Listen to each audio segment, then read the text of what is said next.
Hello नमस्ते, मैं विजय। एक बार फिर आप सभी साथियों का एनएस शिक्षा परिवार में स्वागत करता हूं। आज एक नई क्लास है, class number 11, practice set number 11 UPSI के लिए। और पहला क्वेश्चन आपकी स्क्रीन पे है। इससे पहले हम आपको ये बता देना चाहते हैं कि अगर आप हमारे चैनल पे नए हैं तो चैनल को सब्सक्राइब करें, वीडियो को लाइक शेयर ज़रूर करें।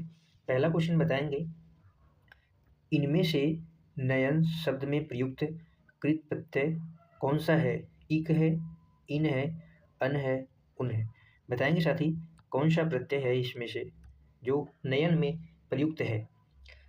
और कृत प्रत्यय आपको बताना है। अगर हम बात करें प्रत्यय की, अगर हम बात करें, अगर हम प्रत्यय की बात करें, प्रत्यय मूल शब्द की क्या अंत में जोड़ते हैं? मूल शब्द के अंत में, मूल शब्द के अंत में जुड़ते हैं। और प्रत्यय की अगर भेद की बात करें तो कितने भेद होते हैं? दो भेद होते हैं। कितने भेद होते हैं? प्रत्यय के दो भेद होते हैं। दो भेद कौन कौन से होते हैं?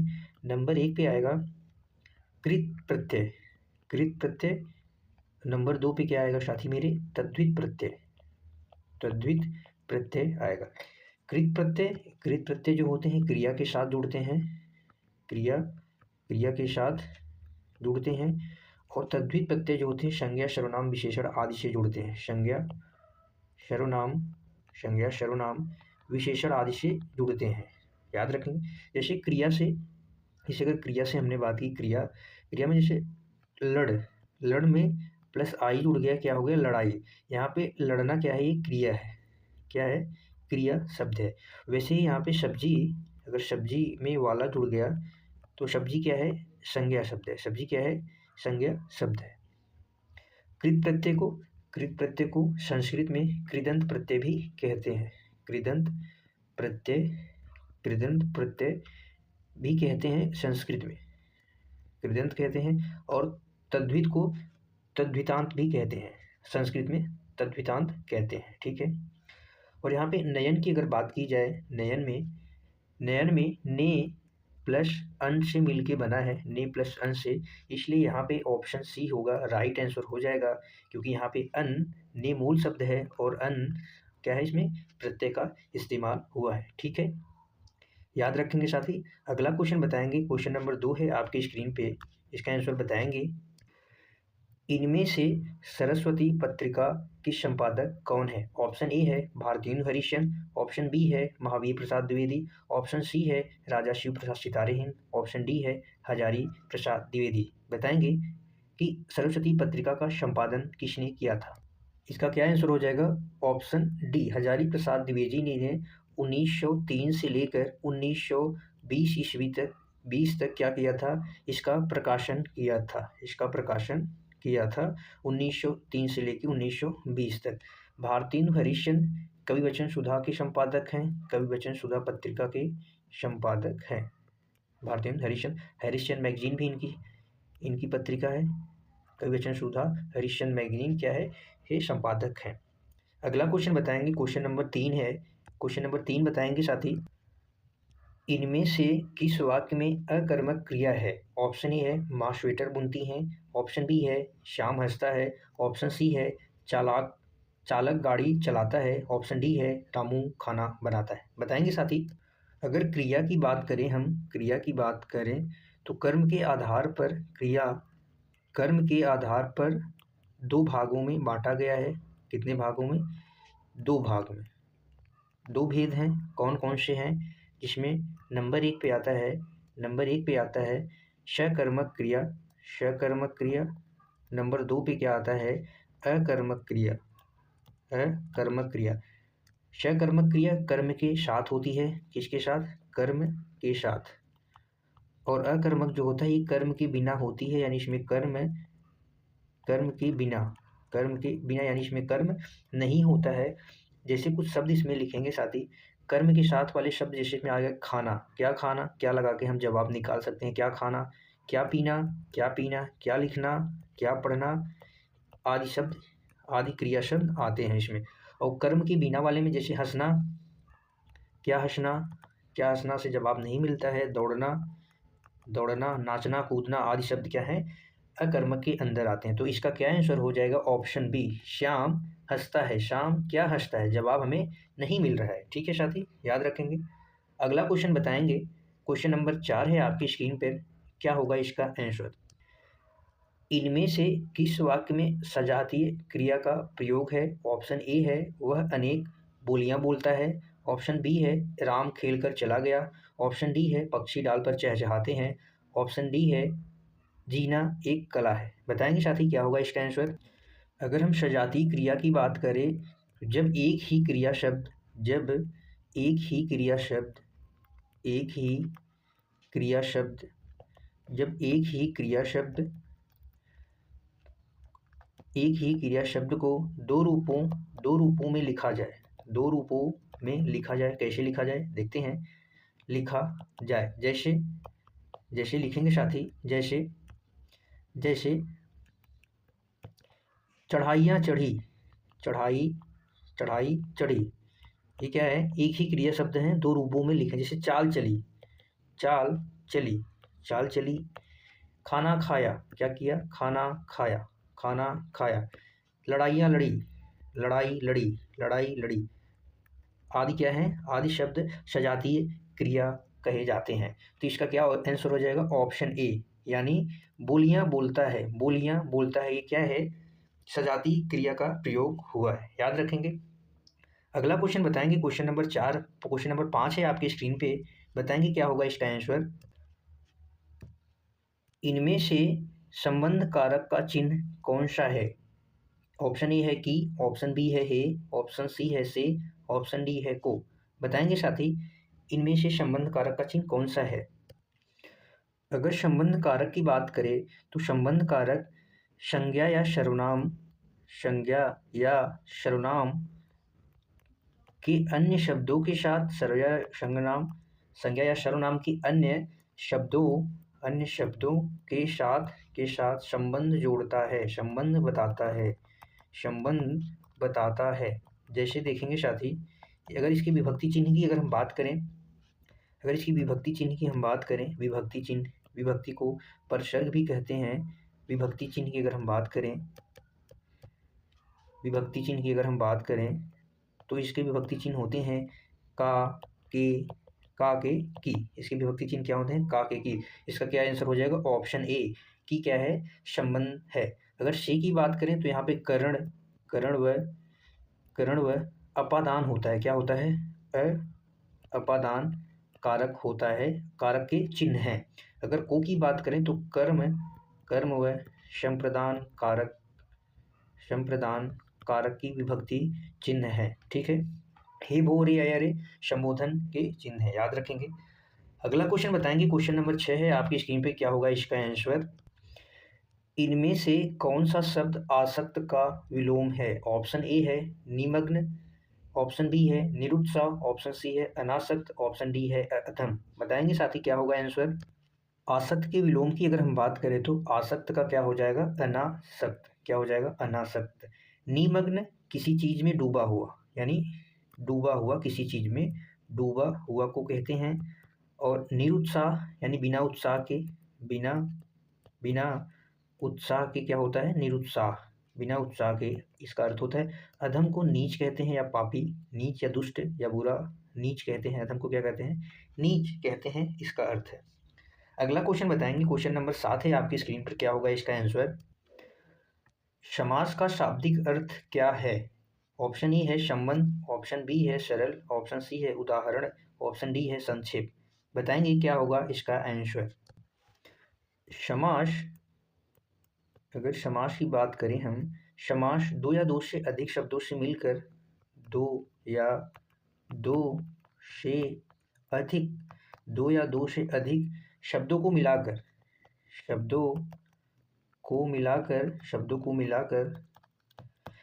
मिलाकर एक छोटा या संक्षिप्त शब्द बनाया जाता है। छोटा या संक्षिप्त शब्द क्या किया जाता है? शब्द बनाया जाता है। उसे क्या कहते हैं? समास कहते हैं। और समास का शाब्दिक अर्थ क्या होता है? संक्षेप या संक्षिप्त होता है। समास के अगर भेद की बात पूछे आपसे, समास के कितने भेद होते हैं, तो आप कितने भेद बताएंगे? समास के 6 भेद होते हैं टोटल। समास के कितने भेद होते हैं? 6 भेद होते हैं। अगला क्वेश्चन बताएंगे, क्वेश्चन नंबर 8 है आपकी स्क्रीन पर, क्या होगा इसका आंसर। इनमें से कौन से व्यंजन अंतस्थ व्यंजन है। ऑप्शन ई है प फ ब भ, ऑप्शन बी है क ख ग घ, ऑप्शन सी है छ त्र ज्ञ श्र, ऑप्शन डी है य र ल व। बताएं क्या आंसर होगा क्वेश्चन नंबर 8। अंतस्थ व्यंजन की बात करें तो वो कौन से होते हैं, य र ल व। ये य र ल व क्या है, अंतस्थ व्यंजन है। अगर छ त्र ज्ञ श्र की बात करें तो ये संयुक्त व्यंजन होते हैं। कौन से व्यंजन होते हैं, संयुक्त व्यंजन होते हैं। और प फ ब और क ख ग की बात करें तो स्पर्श व्यंजन इन्हें कहते हैं। किसे कहते हैं, इन्हें क्या कहते हैं, स्पर्श व्यंजन कहते हैं। ठीक है, याद रखेंगे। अगला क्वेश्चन बताएंगे, क्वेश्चन नंबर 9 है आपकी स्क्रीन पर, क्या होगा इसका आंसर। क्या होगा इसका आंसर, इनमें से कौन सा शब्द पुल्लिंग है। ऑप्शन ए है पूड़ी, ऑप्शन बी है धनिया, ऑप्शन सी है खीर, ऑप्शन डी है रोटी। बताएंगे क्या होगा इसका आंसर। हिंदी में लिंग कितने होते हैं, 2 होते हैं। एक पुल्लिंग होता है, दूसरा क्या होता है, दूसरा क्या होता है स्त्रीलिंग होता है, जो स्त्री जाति का बोध कराता है और जो पुरुष जाति का बोध कराता है। पूड़ी कैसी है, पूड़ी अच्छी है। धनिया कैसा है, खीर अच्छी है। रोटी अच्छी है।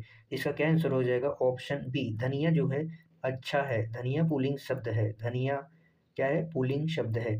स्त्रीलिंग पुल्लिंग आप अच्छा, अच्छा या अच्छी, मेरा या मेरी लगा के, मेरा या मेरी लगा के आप समझ सकते हैं और उसे निकाल सकते हैं। ठीक है, अगला क्वेश्चन बताएंगे, क्वेश्चन नंबर 10 है आपकी स्क्रीन पे। क्वेश्चन नंबर 10 का क्या आंसर होगा। इनमें से कौन सा शब्द स्त्री का पर्याय है। ऑप्शन ए है कलत्र, बी है दारा, सी है योषा, ऑप्शन डी है उपरोक्त सभी। बताएंगे क्या होगा इसका आंसर। स्त्री, स्त्री के पर्यायवाची शब्द जैसे हम देखेंगे, अबला भी कहते हैं स्त्री को, अबला नारी, अबला नारी, औरत, औरत, महिला, ये सब क्या है, स्त्री के पर्यायवाची शब्द है। महिला, रमणी, कांता, रमणी भी कहते हैं, कांता भी कहते हैं। कलत्र दारा, कलत्र दारा, योषा, योषा, वनिता, ये सब क्या है, स्त्री शब्द के पर्यायवाची हैं। रमणी, ये सब क्या कहते हैं, स्त्री शब्द के पर्यायवाची। तो इसका क्या आंसर हो जाएगा, ऑप्शन डी, यानी कलत्र दारा योषा शब्द क्या है, स्त्री के पर्यायवाची शब्द हैं। ठीक है, अगला क्वेश्चन है क्वेश्चन नंबर 11। बताएंगे क्या होगा इसका आंसर। भाट भाषा इनमें से किसे कहा गया है। Option a Braj, option b है डिंगल, ऑप्शन सी है बुंदेली, ऑप्शन डी है पिंगल। बताएंगे क्या होगा क्वेश्चन नंबर 11 का आंसर। भाट भाषा, डिंगल, डिंगल को क्या कहा जाता है, भाट भाषा कहा जाता है। यह राजस्थान की एक क्या है, राजस्थान की काव्य शैली है, राजस्थान की काव्य शैली है भाट भाषा, जिसे पिंगल भी कहते हैं। राजस्थान की काव्य शैली है जिसे डिंगल कहते हैं, न कि पिंगल।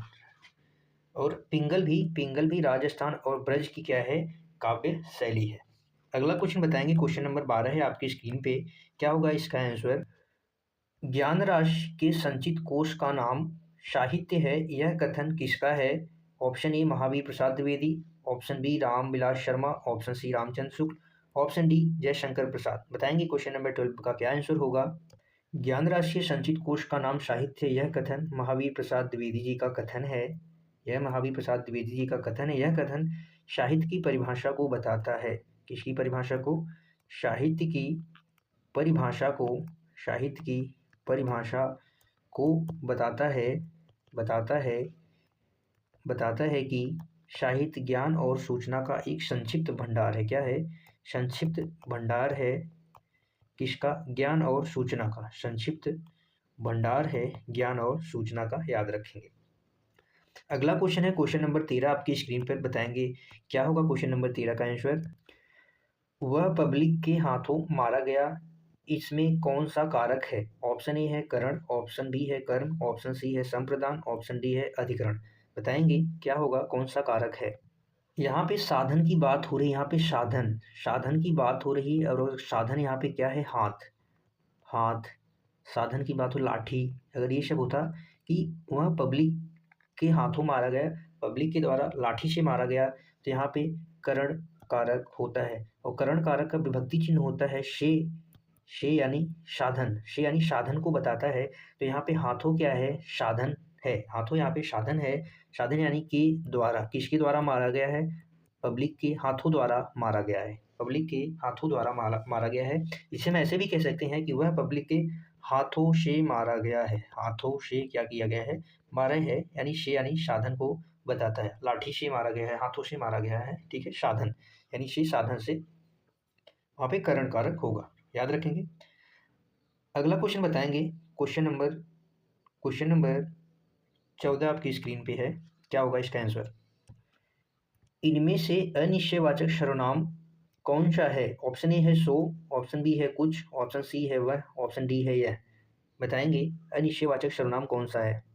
अगर सर्वनाम के भेद आपसे पूछे, सर्वनाम के भेद कितने होते हैं, तो सर्वनाम के भेद कितने होते हैं, 6 भेद होते हैं। और अगर आपसे शब्दों की संख्या पूछी जाए, शब्दों की संख्या कितनी होती है, तो शब्दों की संख्या टोटल कितनी होती है, 11 होती है। कौन कौन सी होती हैं, निश्चयवाचक सर्वनाम, सबसे पहला सर्वनाम है निश्चयवाचक। निश्चयवाचक में शब्दों की संख्या क्या होती है, यह और वह, यह और वह क्या है, निश्चयवाचक सर्वनाम है। संबंधवाचक सर्वनाम की अगर बात करें, संबंधवाचक सर्वनाम की अगर हम बात करें, तो जो और सो क्या है, शब्दों की संख्या है, जो और सो। इसके बाद अगर हम प्रश्नवाचक की बात करें, प्रश्नवाचक में कौन और क्या, कौन और क्या। इसके बाद निजवाचक की बात करें, निजवाचक सर्वनाम में आप, आपका प्रयोग मिलता है। इसके बाद पुरुषवाचक सर्वनाम, पुरुषवाचक में मैं और तुम, पुरुषवाचक में मैं और तू, इसके साथ प्लस कारक विभक्ति भी आता है। अनिश्चयवाचक में, इसके बाद अगर अनिश्चय की बात करें, अनिश्चयवाचक जो होता है, अनिश्चयवाचक कोई और कुछ, अनिश्चयवाचक में कोई और कुछ, तो यहाँ पे ऑप्शन बी जो हो जाएगा, कुछ क्या है, अनिश्चयवाचक सर्वनाम है। कोई क्या है, कुछ क्या है, अनिश्चयवाचक सर्वनाम के शब्द हैं, याद रखेंगे। सर्वनाम के भेद कितने हैं, 6। सर्वनाम शब्दों की संख्या कितनी है, 11। इसमें निश्चयवाचक यह वह, संबंधवाचक जो सो, प्रश्नवाचक कौन क्या, निज आप, पुरुषवाचक सर्वनाम मैं तू, अनिश्चयवाचक में कोई कुछ। ठीक है साथी, अगला क्वेश्चन बताएंगे, क्वेश्चन नंबर 15 है आपकी स्क्रीन पर। क्या होगा इसका आंसर, इनमें से किस पुस्तक को व्यास सम्मान प्राप्त नहीं हुआ है। ऑप्शन ए है पहला गिरमिटिया, ऑप्शन बी है आलोचना का पक्ष, ऑप्शन सी है अलमा कबूतरी, ऑप्शन डी है कठगुला। बताएंगे क्या होगा इसका आंसर। क्वेश्चन नंबर 15 है आपकी स्क्रीन पे। व्यास सम्मान की अगर हम बात करें तो के बिरला फाउंडेशन द्वारा दिया जाता है, के बिरला फाउंडेशन द्वारा दिया जाता है। पहला गिरमिटिया को 2000 में, वर्ष 2000 में गिरिराज किशोर जी को मिला था, गिरिराज किशोर जी को मिला था। इनका ये उपन्यास है, गिरिराज किशोर जी को मिला था। आलोचना का पक्ष की बात करें तो 2001 में रमेश चंद्र शाह को मिला था यह पुरस्कार। इसका ऑप्शन हो जाएगा अलमा कबूतरी जो मैत्रेयी पुष्पा की रचना है, मैत्रेयी पुष्पा जी की रचना है, इन्हें व्यास सम्मान नहीं मिला है। और कठगुलाब की अगर बात करें तो मृदुला गर्ग की रचना है, इन्हें 2004 में व्यास सम्मान मिला था इस रचना के लिए। ठीक है, याद रखेंगे। बताएंगे साथी क्लास कैसी लगी। आज के लिए बस इतना ही। अंत तक बने रहने के लिए आप सभी साथियों का एक बार फिर से धन्यवाद है। बताएंगे 15 में से आपका कितना स्कोर हुआ है, ठीक है, बताएंगे और कमेंट करेंगे। क्लास को लाइक भी करेंगे और शेयर भी करेंगे। चैनल पे नए हो तो सब्सक्राइब करेंगे। मिलते हैं अगली क्लास में, अगली बेहतरीन क्लास में। खुश रहिए, मस्त रहिए, पढ़ते रहिए। जय हिंद, मिलेंगे अगली क्लास में। Thank you so much.